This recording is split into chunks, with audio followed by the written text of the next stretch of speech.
വിജയലക്ഷ്മി എന്ന് പേര് വന്നത് അങ്ങനെയാണ്. അപ്പൊ ചെന്നൈയിൽ വെച്ചാ പാടിക്കൊണ്ടിരുന്നു. കുഞ്ഞിലേ പാട്ടാണ് ഏറ്റവും ഇഷ്ടം അല്ലേ? അതെ അതെ. പക്ഷെ പ്ലേബാക്ക് സിംഗർ ഒക്കെ ആവണതിന് മുന്നേ തന്നെ രുദ്രവീണ വായിക്കുന്ന ആർട്ടിസ്റ്റ് എന്നുള്ള രീതിയിൽ രുദ്രവീണ അല്ല, ഗായത്രി വീണ. ഗായത്രി രുദ്രവീണ എന്ന് പറയാറില്ല അതിനെ? ഇല്ല, ഗായത്രി വീണയെന്ന്. അത് രുദ്രവീണ എന്ന് തെറ്റിച്ച് പറയണേ. അത് പറയുമ്പോ അങ്ങനെ എല്ലാവരുടെയും വായിൽ അങ്ങനെ വന്നു പോണേ. എന്റെ വായിൽ നിന്ന് വന്ന അബദ്ധമാണ്. അബദ്ധമല്ല, അതും കുഴപ്പമില്ല. രുദ്ര എന്ന് പറഞ്ഞാൽ അത് തെറ്റൊന്നുമില്ല. ഗായത്രി വീണ. സാധാരണ വീണയിൽ നിന്ന് ഗായത്രി വീണ എന്താണ് പ്രത്യേകത? ഒറ്റ കമ്പിയിൽ ഇലക്ട്രിഫൈ ചെയ്ത് വായിക്കുന്നത്. ലോകത്തിൽ ആദ്യമായിട്ട് ഒരാളേ ഉള്ളൂ എന്നാണ് കേട്ടിരിക്കണത്. ഞാൻ മാത്രമേ ഉള്ളൂ തോന്നുന്നു. എന്നാണ് എന്നാ തോന്നുന്നേ. എങ്ങനെയാ ഈ ഒരു സംഭവം കണ്ടുപിടിച്ചേ? ആരാ കണ്ടുപിടിച്ചേ? എനിക്ക് 15 വയസ്സുള്ളപ്പോൾ എന്റെ കോ ബ്രദർ ചെന്നൈയിൽ നിന്ന് വന്നായിരുന്നു. അദ്ദേഹത്തിന്റെ പേര് വിനോദ് എന്നായിരുന്നു. അപ്പൊ അദ്ദേഹം എപ്പോഴും കളി സാധനങ്ങൾ നിർമ്മിക്കുമായിരുന്നു. അപ്പൊ കളി വീണ നിർമ്മിച്ചു. അതിൽ ആദ്യം ടങ്കീസ് ആയിരുന്നു. പിന്നെ ഒരു കമ്പി ഉപയോഗിച്ച് പ്ലാസ്റ്റിക് ബോട്ടിൽ ഉപയോഗിച്ച് നിർമ്മിച്ചു. അപ്പോൾ ഞാനാണ് അതിൽ സപ്തസ്വരങ്ങളൊക്കെ വായിക്കാൻ തുടങ്ങി. അച്ഛനോട് അമ്മയോട് സ്പൂൺ എടുത്തുകൊണ്ട് വരാൻ പറയും. സ്പൂൺ കൊണ്ട് ഉരച്ച്, spoon, screw driver, test tube, പല സാധനങ്ങൾ പരീക്ഷിച്ച് അപ്പൊ അങ്ങനെ വായിച്ചു തുടങ്ങി. അപ്പൊ 1997 നമ്മുടെ സ്റ്റേറ്റ് സ്കൂൾ ഫെസ്റ്റിവലിന് ക്ലാസിക്കൽ മ്യൂസിക്കിന് 1ാം സ്ഥാനം ലഭിച്ചു. അപ്പോൾ കുമ്മനം ശശികുമാർ സാറ് ഗായത്രി തമ്പുരു സമ്മാനം നൽകി. അച്ഛനാണ് ഒറ്റ കമ്പിയിൽ ഇലക്ട്രിഫൈ ചെയ്തു തന്നത്. ഇപ്പൊ ഞാൻ വായിക്കുന്നത് അച്ഛൻ സ്വന്തമായി നിർമ്മിച്ച വീണയാണ്. വിജിയുടെ ജീവിതത്തിലെ ഏറ്റവും വലിയ ശക്തി എന്ന് പറയുന്നത് വിജിയുടെ അച്ഛനും അമ്മയാണ്. അച്ഛനും അമ്മയുമാണ്. വിജിയെ ഇങ്ങനെ കൊണ്ട് എല്ലാ കാര്യങ്ങളിലേക്കും എത്തിക്കുന്ന രണ്ടുപേരുമാണ് അല്ലേ? ഈ ഒരു ഏറ്റവും വലിയൊരു ഭാഗ്യമാണ് അവരെ പോലെ രണ്ട് പേരൻസിനെ കിട്ടുക. അതാണ് ഏറ്റവും വലിയ ഭാഗ്യം ശരിക്കും പറഞ്ഞു. അച്ഛനും അമ്മയും എപ്പോഴും കൂടെ തന്നെ ഉണ്ടല്ലേ? കൂടെ തന്നെ ഉണ്ട്. എന്താണ് അച്ഛനും അമ്മയുടെ ഏറ്റവും വലിയ ആഗ്രഹം എന്ന് പറയാറുണ്ടായിരുന്നു അവര്?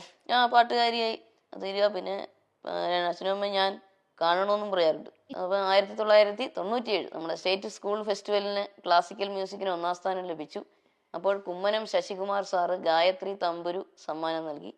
അച്ഛനാണ് ഒറ്റ കമ്പിയിൽ ഇലക്ട്രിഫൈ ചെയ്തു തന്നത്. ഇപ്പൊ ഞാൻ വായിക്കുന്നത് അച്ഛൻ സ്വന്തമായി നിർമ്മിച്ച വീണയാണ്. വിജിയുടെ ജീവിതത്തിലെ ഏറ്റവും വലിയ ശക്തി എന്ന് പറയുന്നത് വിജിയുടെ അച്ഛനും അമ്മയാണ്. അച്ഛനും അമ്മയുമാണ്.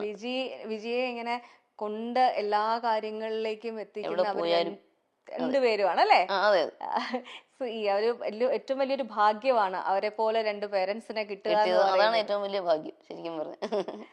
അച്ഛനും അമ്മയും എപ്പോഴും കൂടെ തന്നെ ഉണ്ടല്ലേ? കൂടെ തന്നെ ഉണ്ട്. എന്താണ് അച്ഛനും അമ്മയുടെ ഏറ്റവും വലിയ ആഗ്രഹം എന്ന് പറയാറുണ്ടായിരുന്നു അവര്? പാട്ടുകാരിയായി തീരുക. പിന്നെ അച്ഛനും അമ്മയും ഞാൻ കാണണമെന്നും പറയാറുണ്ട്. അത് പ്രധാനമായിട്ട്. നല്ലൊരു ജീവിതം ഉണ്ടാകുക, ഇതൊക്കെ തന്നെ. സംഗീതത്തിൽ എത്ര എത്തിക്കാമോ അത്ര എത്തിക്കുക എന്നുള്ളതാണ്. നമ്മളെ അച്ഛനമ്മമാര് നമ്മളെ നോക്കുന്നത് പോലെ വേറെ ആർക്കും ചെയ്യാൻ പറ്റില്ല എന്നുള്ളൊരു സംഭവമുണ്ട്. ഈ അച്ഛനമ്മയും കൈ പിടിച്ച് കൊണ്ട് നടക്കുന്നതിനൊപ്പം അവരും ഒരു എന്താ പറയാ, വിജിയുടെ കൈ ഒരാളെ പിടിച്ച് ഏൽപ്പിച്ചിരുന്നു സന്തോഷത്തോടു കൂടി.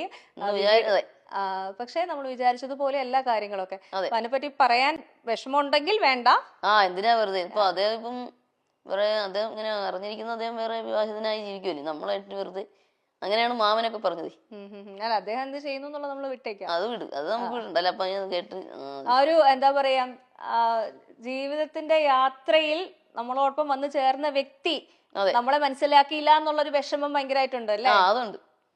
നമ്മുടെ ദുഃഖം എന്താണെന്നോ എന്താണ് വിഷമമെന്ന് മനസ്സിലാക്കാതെ വരുമാറ് അച്ഛനും അമ്മയും പാടില്ല. അവരൊക്കെ അകറ്റുവാൻ നോക്കുക അത് എല്ലാം ഒറ്റയ്ക്ക് എല്ലാവരെയും കൂടെ അച്ഛനും അമ്മയും മാത്രമല്ല എല്ലാവരെയും അകറ്റാൻ നോക്കിയത് നമ്മൾ സമ്മതിച്ചില്ല.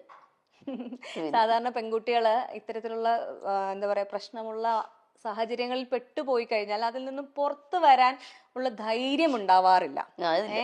പക്ഷെ വിജി സത്യത്തിൽ ഒരു വലിയൊരു പ്രശ്നത്തിൽ നിന്നും രക്ഷപ്പെട്ട് കരകയറി എന്നാണ് ഞാൻ വിശ്വസിക്കുന്നത്.